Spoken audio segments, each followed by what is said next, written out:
yang kami pilih berjudul Si Jin dengan disutradarai oleh Hadrah Daeng Ratu, dirilis pada 9 November 2023 dengan produser Gopete Santani, penulisnya Lele Laila, dengan tokoh utama Niken Anjani, Anggika Bolsterli, dan Ibrahim Rishad, dengan diproduksi oleh Rapi Films. Horor ini dibuat oleh Irma yang jatuh cinta kepada sepupunya sendiri, yaitu Galang. Galang yang telah memiliki istri dan anak, sangat sayang kepada mereka dan menganggap Irma hanya sebagai saudaranya saja. Oleh karena itu, Irma sangat terobsesi pada Galang, bahkan ingin menikahi Galang. Pada suatu hari, Irma datang ke dukun untuk meminta bantuan agar dapat dinikahkan oleh Galang. Lalu si dukun menerima permohonan tersebut dengan mengirim santet kepada istri Galang dalam 5 teror malam. Teror yang dialami oleh istri Galang ini sangat mengerikan, seperti kesurupan, gangguan mistis, percobaan bunuh diri, dan pada akhirnya kematian terjadi di rumah Galang. Namun tak disangka-sangka juga bahwa teror tersebut juga menghantui pada Irma sendiri. Jadi bagaimana sih analisisnya?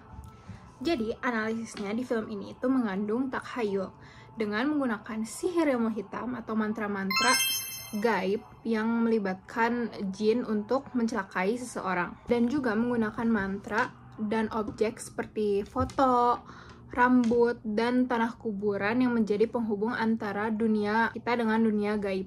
Nah, di dalam film ini menggambarkan santet sebagai senjata untuk menyingkirkan lawan atau mencapai tujuan egois.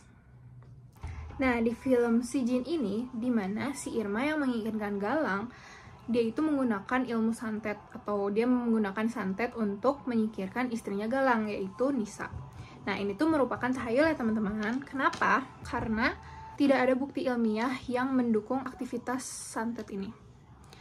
Dan juga tahayul ini mengabaikan prinsip moral dan juga keadilan, dengan gantikannya dengan kekuatan gaib yang berbahaya.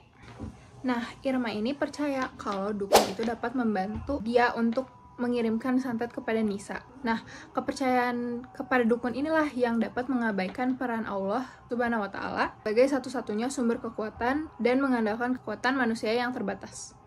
Nah, selanjutnya ada ketakutan terhadap makhluk halus. Di film ini dapat membuat kita jadi merasa takut gitu terhadap makhluk halus, kayak seperti pocong atau kuntilanak ataupun genderuwo yang dihubungkan dengan ketakutan atau kesialan. Ketakutan terhadap makhluk halus ini merupakan bentuk tahayul loh teman-teman, terutama di Indonesia.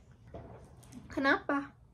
Karena tahayul ini dapat mengarahkan pada sikap paranoid dan ketakutan yang berlebihan yang dapat menghambat kehidupan normal.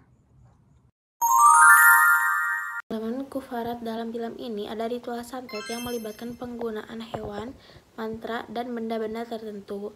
Nah, ritual ini merupakan bentuk kufarat yang tidak memiliki dasar ilmiah dan dikaitkan dengan kepercayaan mistis, sehingga memiliki kepercayaan pada kekuatan supranatural yang menyebabkan penyakit, kesurupan, dan bahkan kematian. Kepercayaan ini merupakan bentuk kufarat yang tidak sesuai dengan ajaran agama dan mengabaikan peran Allah Subhanahu wa Ta'ala sebagai satu-satunya sumber kekuatan.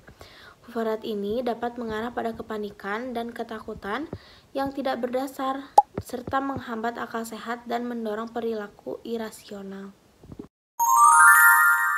Di sini saya akan menganalisis elemen bid'ah. Itu di sini tuh ada penggunaan mantra. Jadi pada film ini tuh menampilkan penggunaan mantra dalam ritual santet. Mantra-mantra ini tuh merupakan bentuk bid'ah yang tidak diajarkan dalam agama Islam. Bid'ah ini tuh mengabaikan petunjuk Allah Subhanahu wa Ta'ala dalam Al-Quran dan hadis. Itu menggantinya dengan ritual yang tidak memiliki dasar agama. Pada film ini juga terdapat permintaan bantuan kepada dukun dan mengirimkan santet. Itu merupakan bentuk bid'ah yang bertentangan dengan ajaran Islam. Itu Islam mengajarkan umatnya untuk beribadah kepada Allah Subhanahu wa Ta'ala dan tidak meminta pertolongan kepada makhluk selainnya. Dan bid'ah ini juga menunjukkan kurangnya kepercayaan pada kekuatan Allah Subhanahu wa Ta'ala dan menggantinya dengan kekuatan manusia yang terbatas.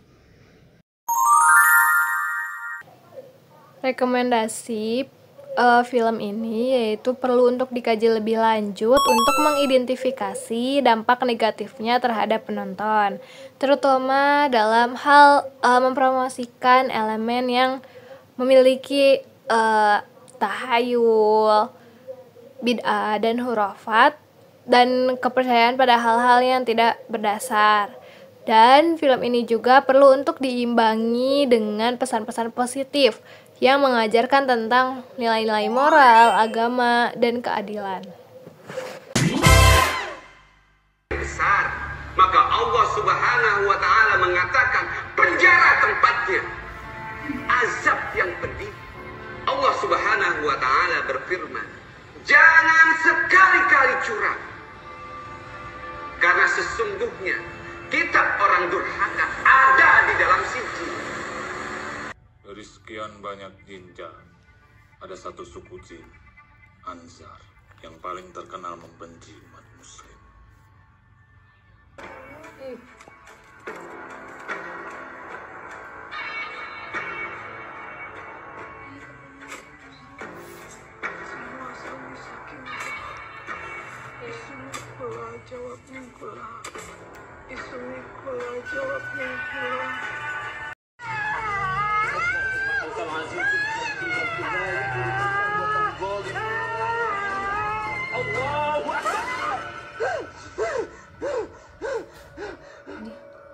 Allahumma sholli ala sayyidina Muhammadin nabiyil ummi wa ala alihi washabbihi wasallam.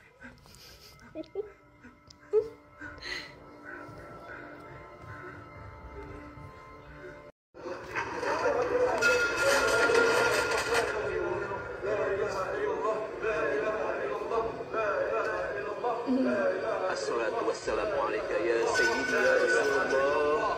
Utsbiyadi qalat shidati adrikni. Izinmu ya Allah